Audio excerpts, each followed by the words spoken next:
মাননীয় প্রধান উপদেষ্টা, আপনি বাঁচবেন কয়দিন বলেন? আপনার এত বয়স হয়েছে, বাংলাদেশের গড়াই উঠছে প্রায় 20 বছর বেশি পাচ্ছেন। আমার বাপের 63 বছর পাচ্ছে, তার চেয়ে আপনি প্রায় 20 বছর বেশি পাচ্ছেন। মাঝে মধ্যে মৃত্যু বেঁচে থাকার চেয়ে অধিক। মাননীয় প্রধান উপদেষ্টা, আপনি একটা গবেষণা করেন, বাংলাদেশে গত 50 বছরে কোন রাষ্ট্রপ্রধানের 30 মিনিট 40 মিনিটের বক্তৃতা রিক্সা চালক, ভ্যান চালক, সবজি বিক্রেতা, বিশ্ববিদ্যালয়ের প্রফেসর, ছাত্র জনতা আধা ঘন্টা বসে তার বক্তৃতা শুনে নজির নাই। যেটা আপনারটা হয়েছে, এটা কিন্তু আপনার চেহারা দেখে না।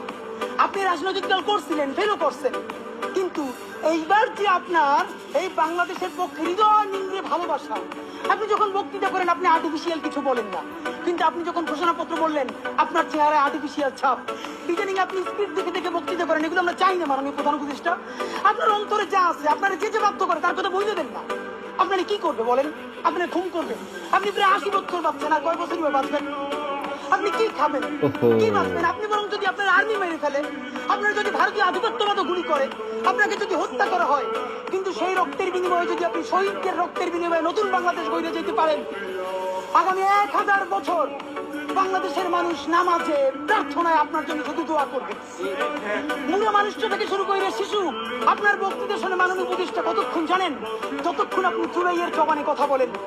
কিন্তু যেই রাজনৈতিক দলের কাছে কোন ধরনের সংস্কার ছাড়া আপনি নির্বাচনের কথা বলতেছেন,